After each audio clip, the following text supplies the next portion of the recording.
What's up, guys? It's Destry. Welcome back to my yard. I've actually been off camping for a couple days, and so when I got back, I decided to just take a morning and do some yard maintenance. And I'm going to start with these daylilies that are in the front entryway of my house. They're done blooming for the season, so I'm going to go ahead and trim these all back. I find that if I leave them, a lot of little pesky snails like to hide under here. And then, yep, here's one now. And so I'm just going to get rid of all this foliage. I could leave it until it all dies back, but I just like it to look neat and tidy. So I'm going to start by cleaning up the daylilies this morning and making sure all those snails are out of there. I'm also going to be doing some fertilizing today with some slow release fertilizer that I have here. This kind is really great. I can mix it with water and make it a water soluble, or I can just do what I'm doing today, which is to just kind of scratch it around the base of the plants and then water it in. So I'm going to fertilize my Super Tunia Vista bubble gum there. And now time to move over to the other side. This is the daylily. And again, you can see I could leave all that greenery, but I just like to clean it up when the blooms are done. It just looks a little more tidy to me.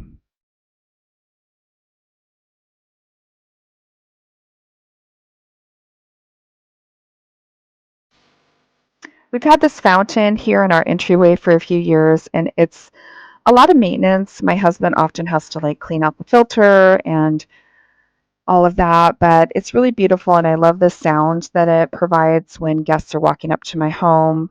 I think it's a really nice little water feature. So again, I'm just cleaning everything up in this bed, and I'm going to go ahead and throw some fertilizer down for my super petunias, and I'm hoping that they will have some more blooms this season and kind of flush back with some more blooms.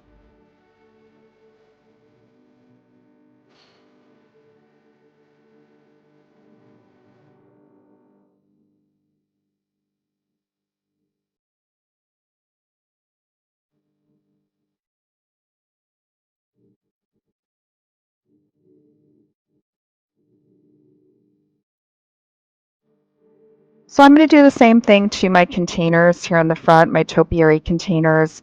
I've already trimmed back the super petunias in these pots and also the sweet potato vines. I did that about a week ago, but it's time to give them some fertilizer and hopefully I can get some more blooms this season from these containers.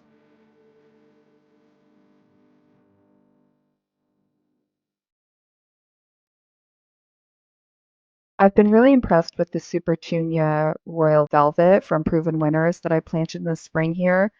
Honestly, I thought about trimming it back mid-season, but it's not even very leggy. I'm still getting a ton of blooms, but I am going to go ahead and fertilize it today with that slow release fertilizer.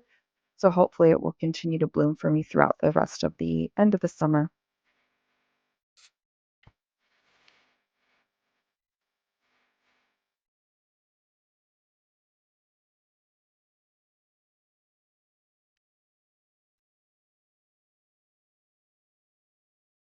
Mr. Midnight's making an appearance in my video today. He's decided to come check out what I'm up to in the front walkway. Midnight is such a great cat. He's quite a gem.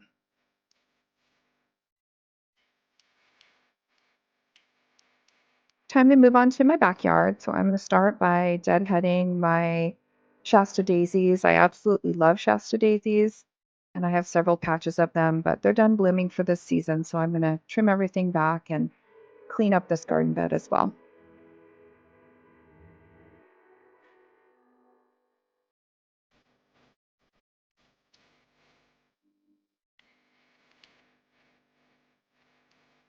If you are a gardener like me and you haven't tried one of these little pop-up kangaroo bags for, working in your yard, I would highly recommend them. I just got this one on Amazon. I love the sunflowers on the side. It's cheerful and it does make life a lot easier when I'm working on something like this today, deadheading plants. Also, this little stool that I have with the wheels on it is really helpful. I can store things inside of it and move it around the yard. I can use it like a little wagon. And of course, it's a lot easier on me and my body if I can sit down when I'm doing a job like this. And it's really, really a helpful little stool.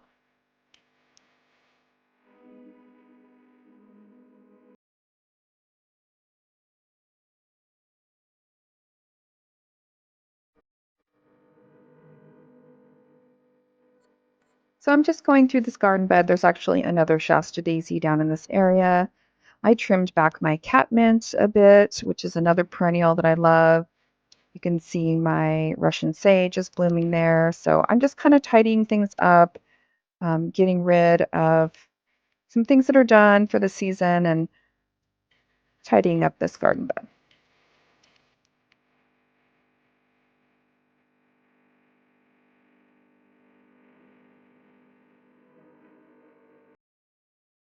So I'm moving on to this little corner garden bed and cutting back this feverfew that I put in the ground.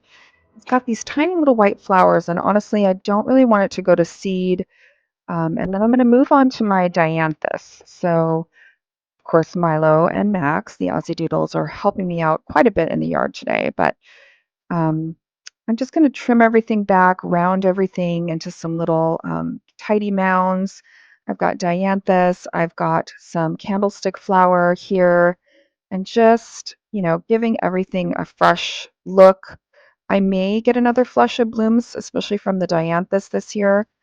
I'll just have to wait and see.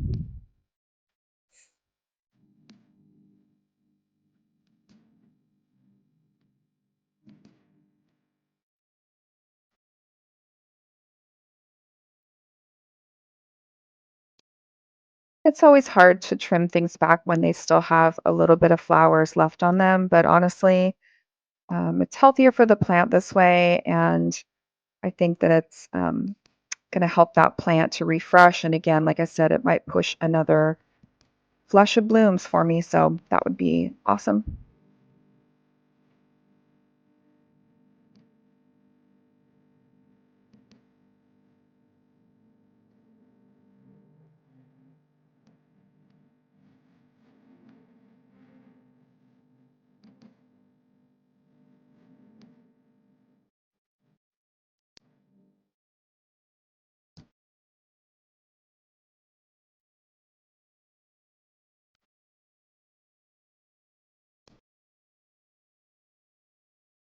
So speaking of candlestick flowers, I actually had this one in a pot this year.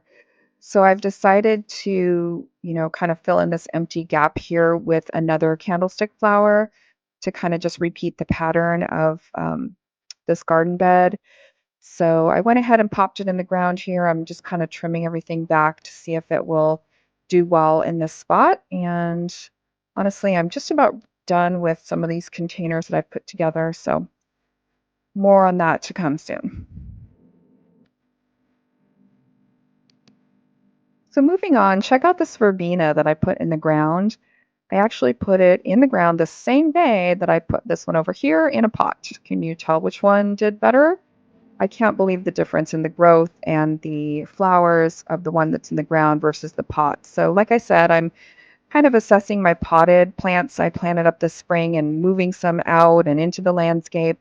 Of course, Milo and Max have to help me with the digging part because that's their favorite thing to do in the garden. But I've got my hori knife here, and I'm just going to try to pop this one in the ground and see if it can recover a little bit and see if it does well in this spot.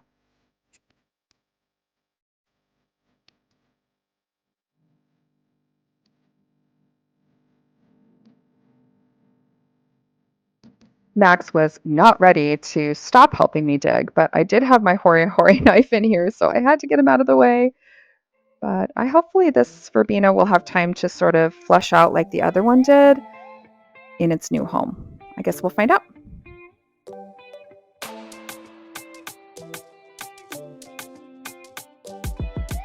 My last gardening task of the day is probably my favorite, which is doing some harvesting.